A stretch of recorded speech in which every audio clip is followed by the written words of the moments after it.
Berikutnya dari Facebook Radio Suara Tebuireng, Gus, apakah seorang istri yang tidak bisa mencintai suaminya lagi termasuk istri yang durhaka, Gus? Dari Indi Fatima.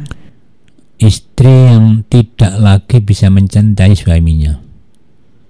Apa dulu pernah mencintai suaminya terus sekarang luntur?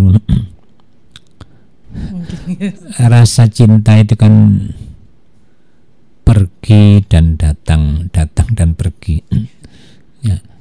Tapi begini, cinta itu adalah anugerah dari Allah Subhanahu wa taala. Ya. Lah orang harus berusaha. Ya. Jadi mawaddah warahmah, ya. Cinta dan belas kasihan itu harus diusahakan. Karena ayatnya itu waja'ala bainakum mawaddata warahmah.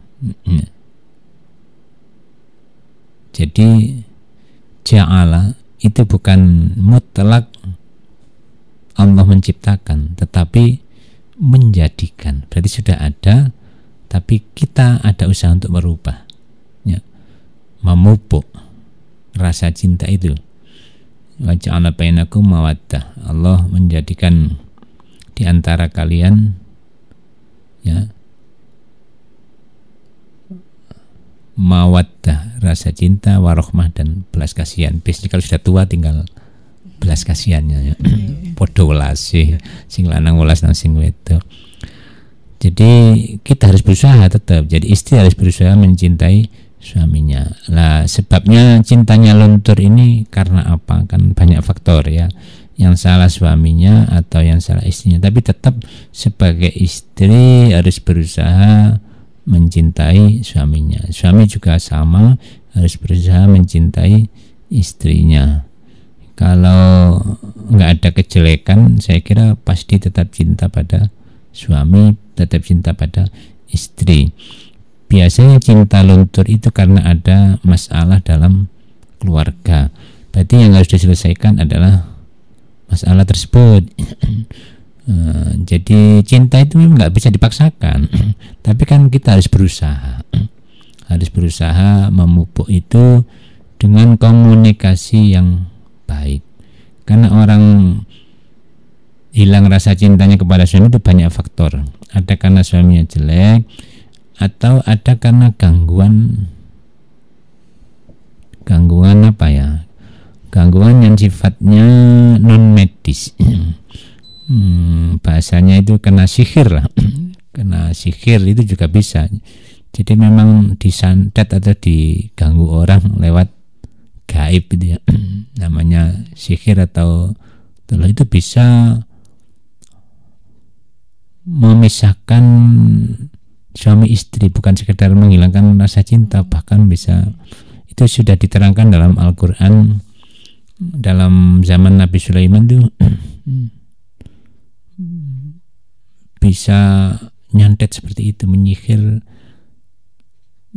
farriquna bainal mar'i wa zawji, yang bisa memisahkan, menceraikan seseorang dan istrinya. Nah, makanya kalau cintanya luntur, hati-hati ini. Ini karena hal biasa apa luar biasa. Kalau tidak biasa, maka solusinya harus berzikir kepada Allah. Berzikir kepada Allah atau minta tolong orang yang ahli untuk menyembuhkan penyakitnya, ya, mungkin ulama atau apa yang ahli, ya. Tapi minimal berzikir kepada Allah, nanti sihirnya luntur, ya. Baca Al-Falaq, An-Nas, ayat kursi, baca sholawat yang banyak, itu insya Allah sihir-sihir luntur, ya.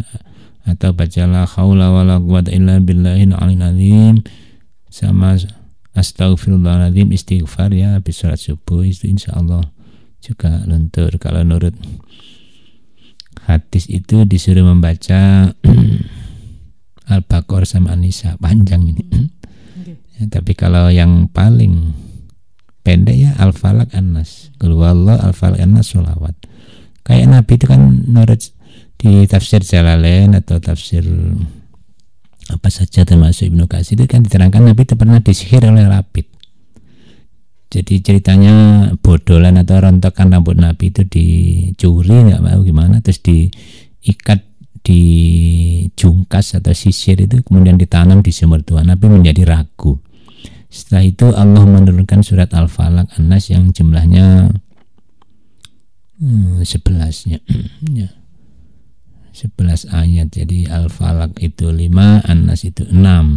Dan Nabi membaca satu ayat sampai selesai, simpulnya lepas semua. Jadi Nabi sembuh dari penyakitnya, dan sahabat gregetan, ya lapid ditangkan, gimana Bu, saya bunuh saja.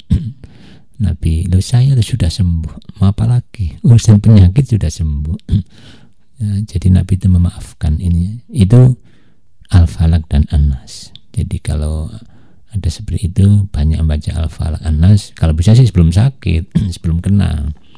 Jadi istighfar, sholawat, Al-Falaq, An-Nas, itu bisa menjadi perisai dari gangguan-gangguan itu yang menimpa suami istri atau perorangannya. Saya kira itu, jadi cinta bisa dipupuk. Ya. Kalau karena medis ya diobatkan. Kan ada orang meluntur cintanya karena sudah loyo suaminya, ya harus dibawa ke kebugaran itu, pusat kebugaran, atau digolongkan jamu sing kuat.